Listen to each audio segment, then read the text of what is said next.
Hola a todos otra vez, muy buenas, bienvenidos al canal de YouTube del Grupo Señales, Sistemas y Comunicaciones Navales. Os habla Carlos Mascareñas Pérez Íñigo. Estamos con la serie Nacimiento, Vida y Muerte del Planetario y Museo de Astronomía Náutica y Navegación de la Universidad de Cádiz.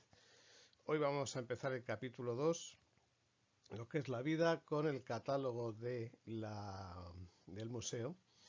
Y en el parágrafo 2.1 es la determinación de la hora, porque he decidido hacer vídeos más pequeños con el fin de que ustedes no se cansen.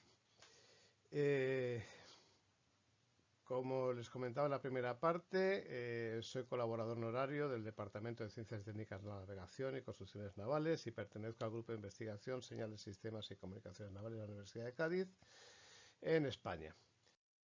Muchas gracias por su atención, muchas gracias por el me gusta, muchas gracias por suscribirse al canal y ahí tienen pues todos los datos de nuestras publicaciones, en el cual pues encontrarán muchos más vídeos interesantes sobre el tema náutico, de radiocomunicaciones, de supervivencia, etcétera.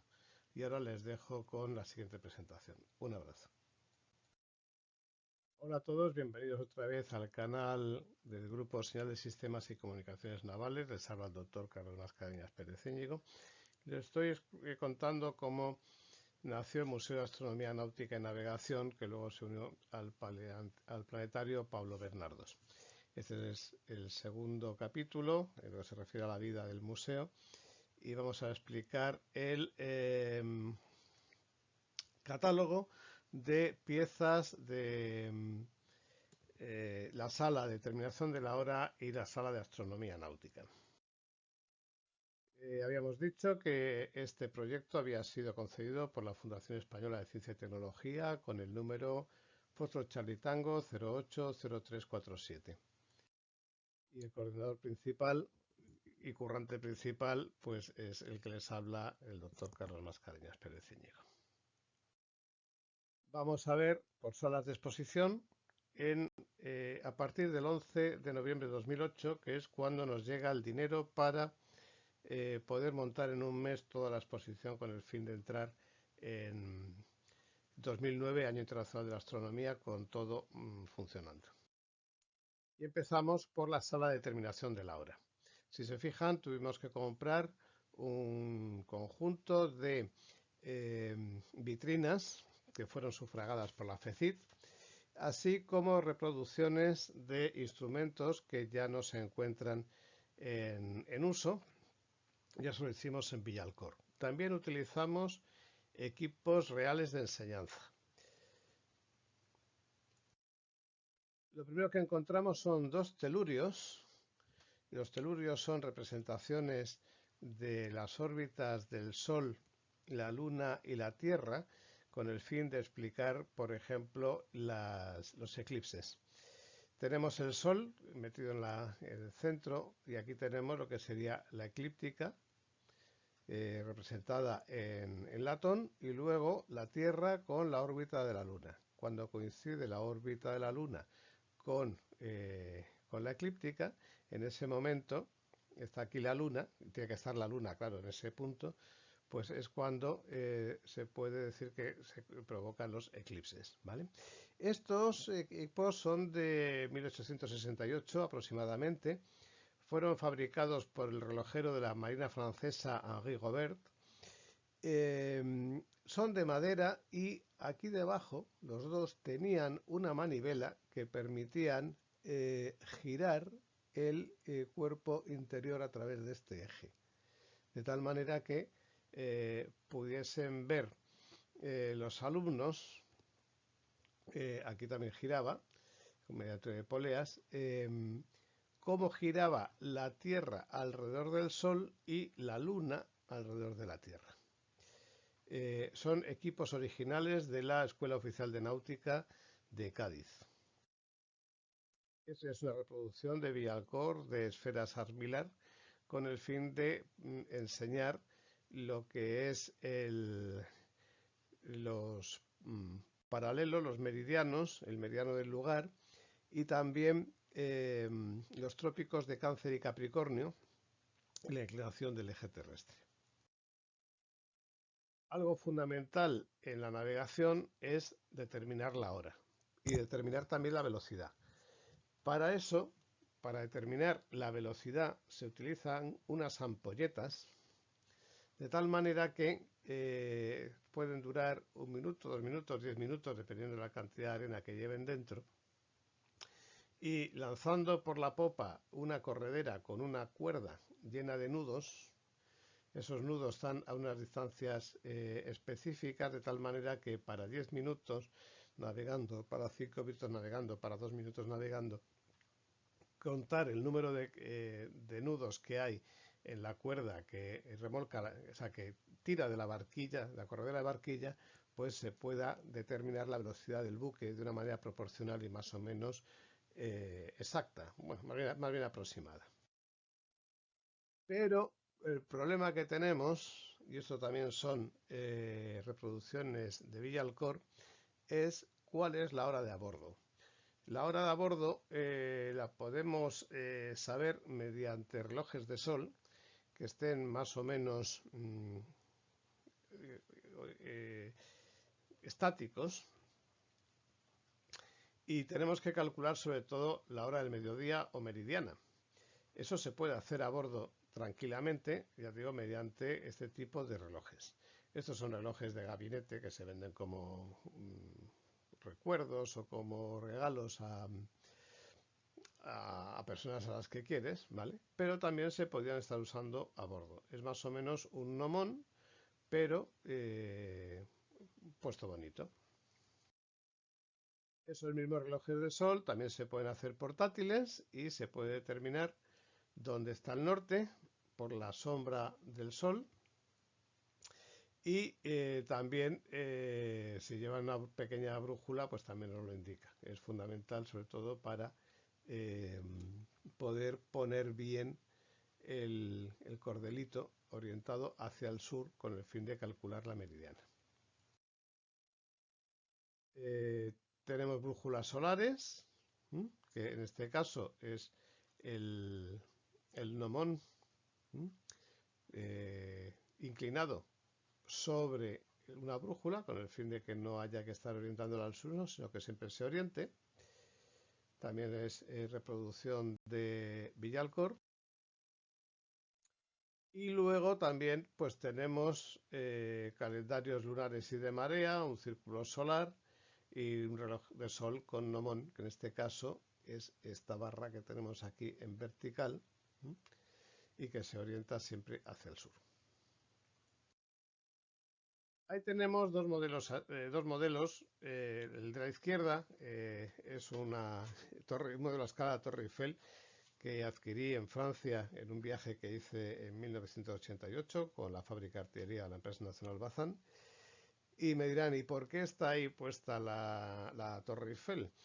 Pues muy sencillo, porque fue una estación de radio, se utilizó como antena de la estación de radio del observatorio de la hora, el observatorio astronómico de París, que estaba aquí instalado, y se utilizó para transmitir la hora de París, o la hora UTC también, la hora GMT. ¿Y qué hace este radio? Esta radio aquí, este receptor de radio, pues este receptor de radio de válvulas, es imprescindible para la recepción de las señales horarias que se transmiten por radio. Porque ¿cuál es el gran problema de la navegación? El gran problema de la navegación es saber la latitud. ¿Y cómo puedo saber la latitud? Pues la única manera que tengo de saber la latitud es llevando un reloj a bordo que tenga la hora del primer meridiano.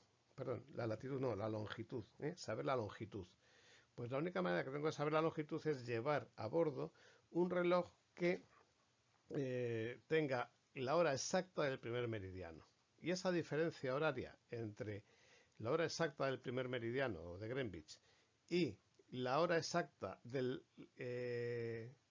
reloj de a bordo cuando tomo la meridiana, cuando tomo la máxima altura del sol, lo que sería las 12 horas del mediodía del lugar donde estoy navegando, esa diferencia es la que me da la longitud. De tal manera que una hora de rotación de la Tierra, o una hora de diferencia entre el reloj de Greenwich y el reloj que yo tengo, son 15 minutos de longitud. Si tengo 2 horas, pues tengo una diferencia de 30 minutos, perdón, de 15 grados de longitud, 15 grados de longitud. Si tengo 2 horas de diferencia, pues son 30 grados de longitud. Si tengo 2 horas y media, pues serán 30 grados y 7 grados y medio, o sea, 37 grados y medio de longitud en mi posición de error sobre Greenwich, y lo que tengo es pues ni más ni menos que mi longitud, ¿vale? Hay que aplicar una serie de correcciones, pero la base es saber la hora de Greenwich en cada momento y saber a qué hora tengo yo la meridiana sobre Greenwich, que tengo las 12 del lugar donde estoy navegando. Bien, eso lo que produjo es que se tuvieran que inventar nuevos relojes. Y al inventarse nuevos relojes, tenían que ser lo más precisos posibles. Harrison, un carpintero de Inglaterra, consiguió el reloj más preciso. Para eso se le supone que se le dio un premio inmenso para su época, que tardó en cobrar, y no sé si cobró exactamente todo lo que le habían prometido, pero se resolvió mediante la telegrafía Morse, el invento de Tesla y Marconi. Lo que hizo es que se pudieran transmitir señales horarias a todo el mundo, bien desde Greenwich, bien desde París, bien desde San Fernando o desde Washington.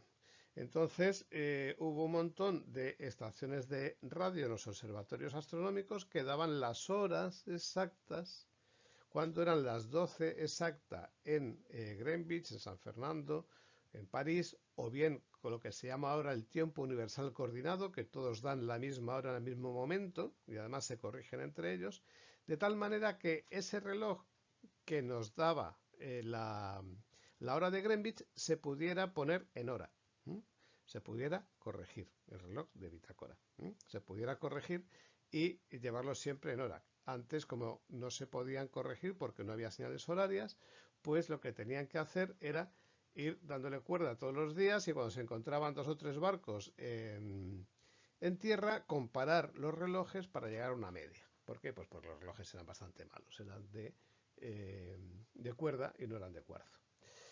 Bien, pues esta es la razón por la que está la Torre Eiffel en el catálogo, y esa estación de receptor de radio de válvulas de los años 60, que era un kit que se suponía que los alumnos radiotelegrafistas tenían que montar.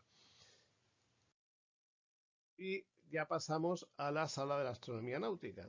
Con la sala de determinación de la hora, lo que hemos hecho ha sido determinar la longitud en la que se encuentra el barco, es decir, en qué meridiano.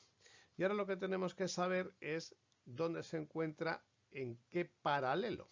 Y para eso lo que vamos a utilizar es esas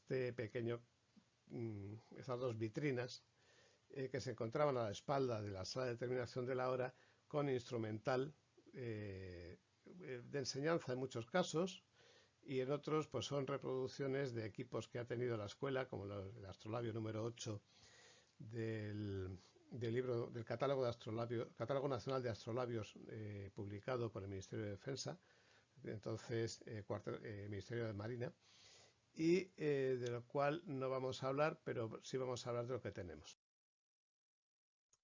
Tenemos, para empezar, un telescopio de latón con trípode, no es ni más ni menos que una reproducción de Villalcor, que es muy bonita, y bueno, pues queda muy bien como ejemplo de cómo eran los telescopios antes. También tenemos a la derecha una ballestilla, es una reproducción hecha por mí, con largueros de madera, y cuyo uso era determinar un ángulo. Se miraba normalmente por este extremo, aquí se ponía la superficie del mar, el horizonte, y este ángulo, y aquí el sol, y este ángulo, pues lo que nos estaba dando era la altitud del sol sobre el horizonte. Se podían poner varios travesaños dependiendo de lo que quisiéramos medir, si estábamos más cerca del Ecuador o estábamos más cerca de los polos. Repito que está hecho con unos palos y barnizado posteriormente, pero es una reproducción más o menos fiel. Hace muchos años, allá en el año 1992, hice un curso de astronomía con la Universidad Nacional de Educación a Distancia, programa de enseñanza abierta a distancia, Introducción a la Astronomía, de Luis, no me acuerdo el apellido, del doctor Luis Rosado, exactamente.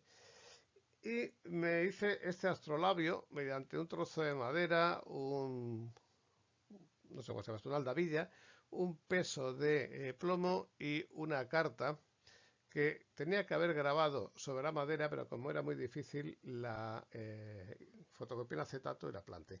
Y la verdad que funcionaba muy bien. Mirabas por aquí arriba y el peso te estaba dando la dirección del centro de la Tierra y la altitud, el ángulo de elevación del astro que estabas mirando, ¿vale?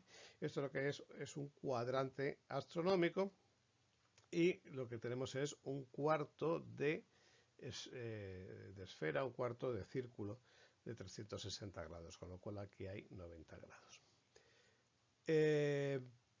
Esto se utilizó muchísimo en los barcos durante la Edad Media, y en algún momento alguien utilizó el primer sextante de reflexión.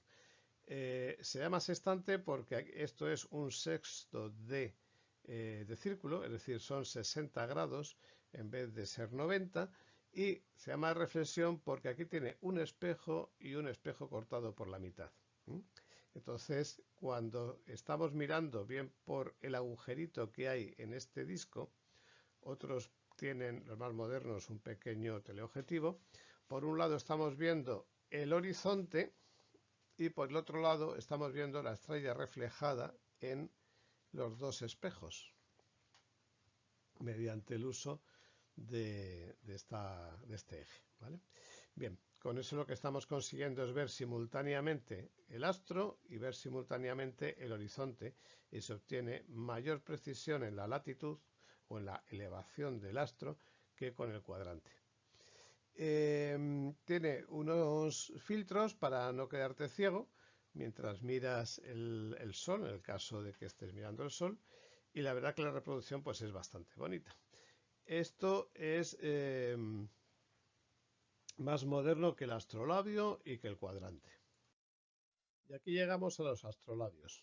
Son astrolabios que se supone son del siglo XVI, de 20 centímetros de diámetro, y lo que tenemos aquí es una cara con una araña y otra cara que lo que tiene son pues una serie de florituras, para ser más bonitas o no, y una pínula para poder observar el sol mediante, o el astro que sea, mediante estas alidadas que tienen dos agujeritos cada una, ¿vale?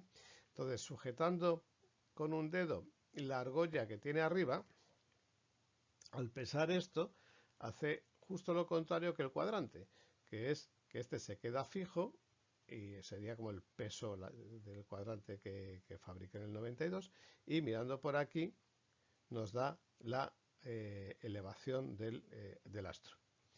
Y ahora me dirán, ¿y esta araña qué puñetas es? Pues esta araña son florituras preciosas de... Perdón por los ladridos del perro.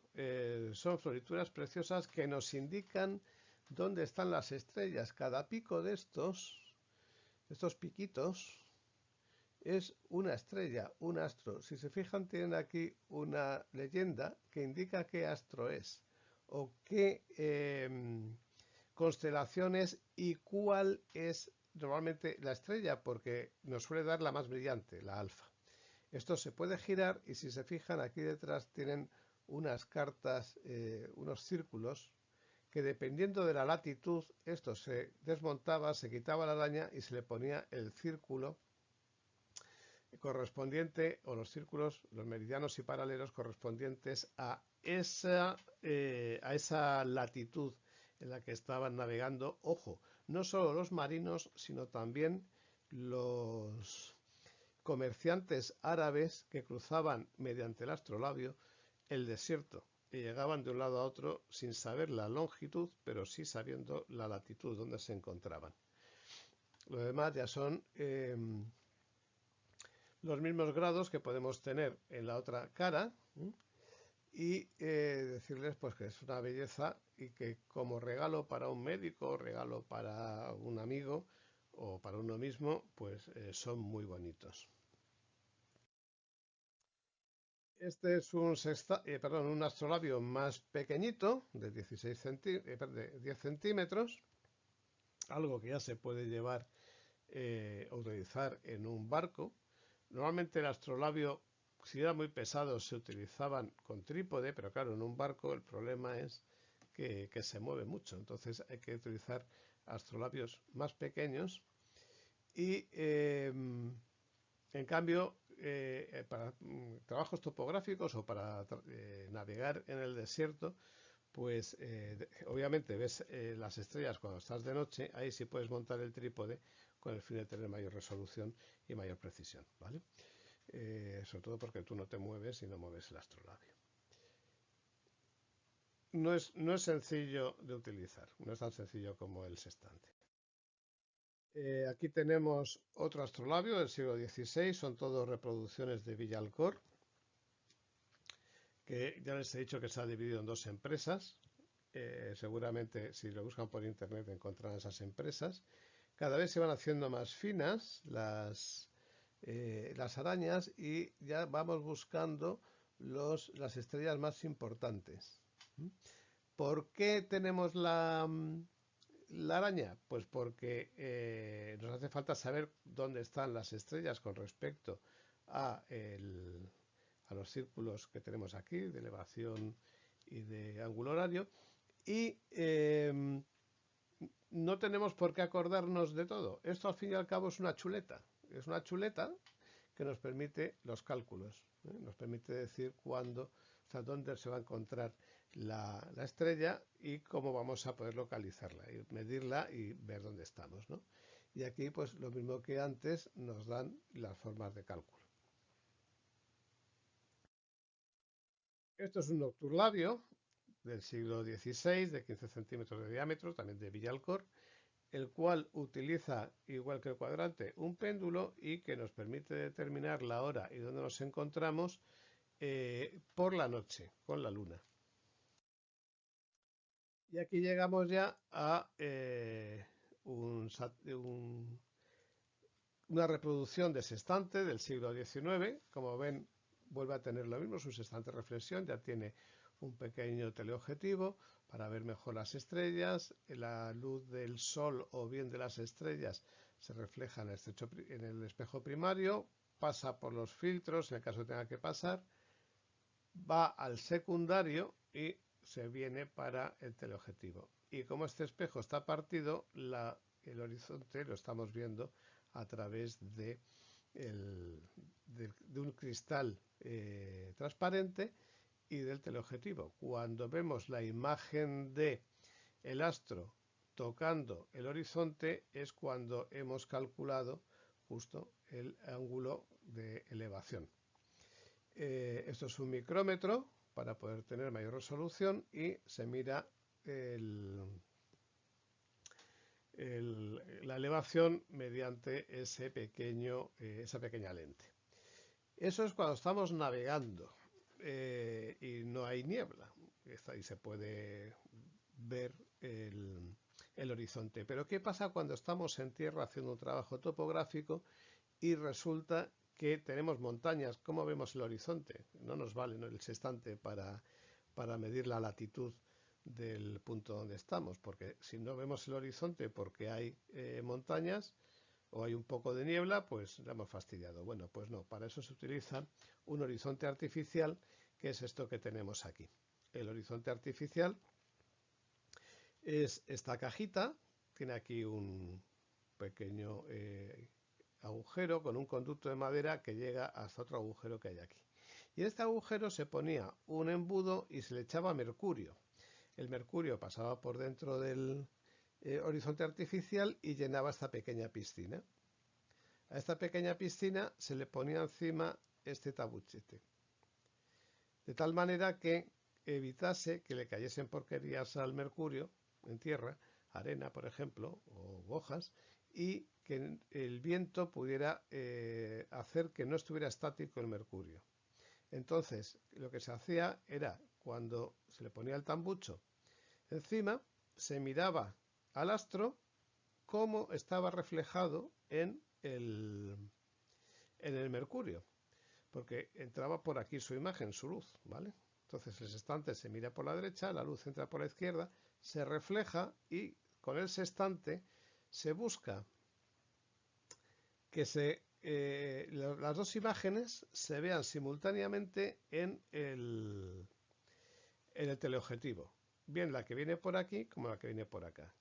La diferencia, vamos a tener un ángulo, pero ese ángulo va a ser el ángulo doble del ángulo que deberíamos tener. Se divide entre 2 y ya tenemos la elevación. Es decir, que este es un horizonte artificial, pero que nos está dando un ángulo doble y que se utilizaba para, sobre todo, trabajos en tierra. En el barco no se podía utilizar porque el barco se mueve. Entonces, sobre todo para trabajos topográficos. Y luego aquí una ranurita, la cual se utilizaba para volcar con cuidado el mercurio sobre un recipiente con el fin de poder luego cerrarlo y llevárnoslo. Es una técnica muy, muy interesante. El horizonte artificial está fabricado en Londres en el siglo XIX y es genuino de la Escuela Oficial. Y aquí tenemos dos telurios, o un telurio que ya hablamos de él en la primera parte, telurio mecánico español, ya ha estado en alguna exposición. Si se fijan, como no tiene cuerdecita, pues dándole la manivela hacia adelante, hacia atrás y encendiendo el sol, que sería la vela, pues lo que estamos haciendo es ver las fases de la luna y los eclipses sobre la Tierra. Y esto es una esfera celeste normal y corriente iluminada, en la cual pues se puede ver la eclíptica y también se pueden ver los principales planetas y estrellas. Perdón, los planetas no, las estrellas y constelaciones. Estos son un planisferio para 40 grados norte, es decir, de España, Madrid, por ejemplo, y que por la parte de atrás tiene las constelaciones con sus representaciones habituales. Lo que nos permite es saber en cualquier fecha qué imagen del cielo vamos a tener a cualquier hora, ya sea de día o de la noche. Y aquí tenemos lo que queda de un telescopio de pasos, un anteojo de pasos, posiblemente fabricado en la bahía de Cádiz, y el pie de dicho anteojo está fabricado por Troughton en Londres en el siglo XIX. Lo sabemos porque está marcado allí en la base. No tenemos ni idea de lo que es esto, pero bueno, algo será. Y es original de la Escuela Oficial de Náutica de Cádiz. Tenemos unos estantes náuticos de latón del siglo XIX que también han estado en exposiciones. Estos son de verdad. Y este está fabricado por Torres e Hijos en Santander para la Escuela Náutica de Cádiz en 1850. Es una maravilla de la técnica, de la tecnología. El de Torres tiene un pie. Estos pies fundamentalmente se usan para trabajos topográficos, para ubicar los sitios, los lugares que queríamos ver o que queremos localizar en el mapa, utilizando, por ejemplo,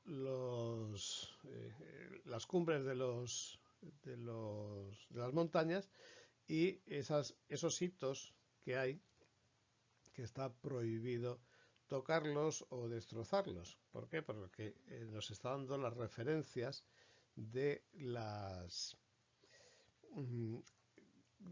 mediciones triangulares que se usan para poder hacer el mapa español, ¿no? Ahora se hace por satélite, pero antes se hacía a base de subirte a los montes o a las referencias y triangular entre referencias. Y por eso lleva 3 patas, es un trípode, nos da la vertical y una serie de tornillos para poner en estación el sextante y hacer las mediciones.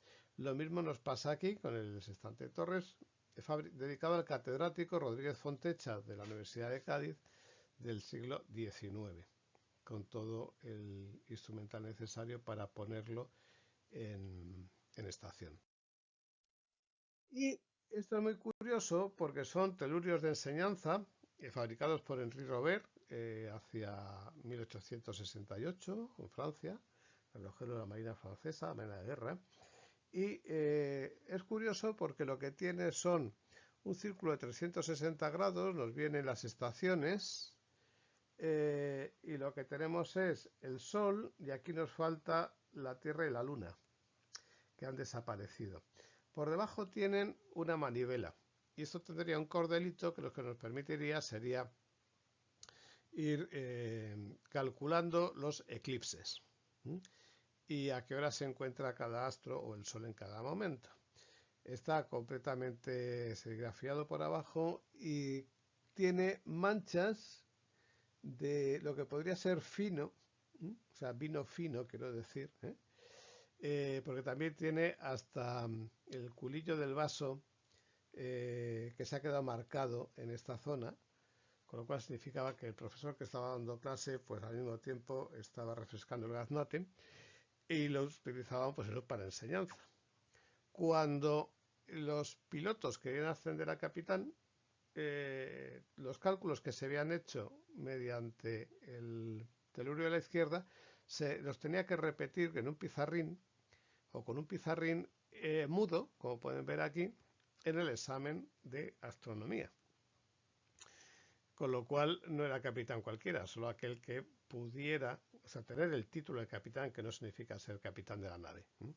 Tener el título de capitán, pues tenía que pasar un examen en la escuela de náutica o antes de que estés en las escuelas de náutica, en los colegios profesionales. En Cádiz, desde 1500, sabemos que existe el colegio de pilotos vizcaínos, estantes en Cádiz, de antes de 1500, y eran los que te permitían tener el grado de capitán y que te pudiese nombrar capitán un armador. El capitán del barco es un cargo de confianza y para serlo hay que tener además el título o grado de capitán. Y aquí tenemos una máquina de demostración del movimiento retrógrado de los planetas hecha por Henri Robert hacia 1868, donde se puede ver lo siguiente. La misma carta que en el telurio anterior, la máquina anterior, tenemos el Sol, tenemos Venus, tenemos la Tierra y tenemos otros 2 planetas dándole vueltas al manubrio que tiene por detrás. Esto va girando y lo que se va viendo es que, paréntesis, llamamos planetas a los planetas porque en griego significa estrella errante. ¿Y por qué la estrella errante? Pues porque como van a distintas velocidades y están a distintas distancias del Sol, sus radios son distintos, tenemos una ilusión óptica desde la Tierra de que si vamos más deprisa que Venus, pues Venus se atrasa. Si vamos más deprisa que por ejemplo Marte o Júpiter, pues estos se retrasan.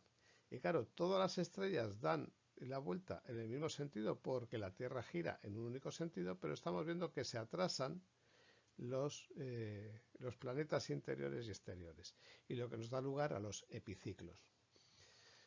Bien, esto se veía muy bien en el planetario Zeiss, que tiene un demostrador de epiciclos luminoso, pero aquí hay que sacarlo y darle vueltas e imaginárselo. Bien, esta Tierra que tenemos aquí, si no recuerdo mal, es del fabricante Paluzzi. No sé qué pinta en la colección, pero estaba allí y ahí la ponemos, era de los años 60, 1960 quiero decir.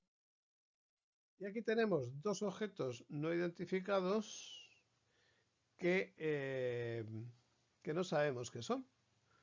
No sé si esto es de un giróscopo o de qué puede ser, y esto ni puñetera idea de lo que es. Si ustedes lo saben y nos lo pueden dejar en los comentarios, pues haciendo uso de la transparencia 29 izquierda o transparencia 29 derecha. No sabemos qué son. Pues le agradeceríamos muchísimo que nos lo dijera, porque tenemos la duda. Muy bien, hasta aquí las dos salas de determinación de la hora y la astronomía náutica. Ya sabemos la longitud, ya sabemos la latitud, ya podemos situar un punto sobre la superficie de la Tierra, y lo siguiente pues ya será empezar a navegar y a cartografiar. Muchas gracias, como he dicho antes, por su atención. Muchas gracias por estar aquí, por el me gusta y por sus comentarios. Les habló el doctor Carlos Mascareñas Pérez Íñigo.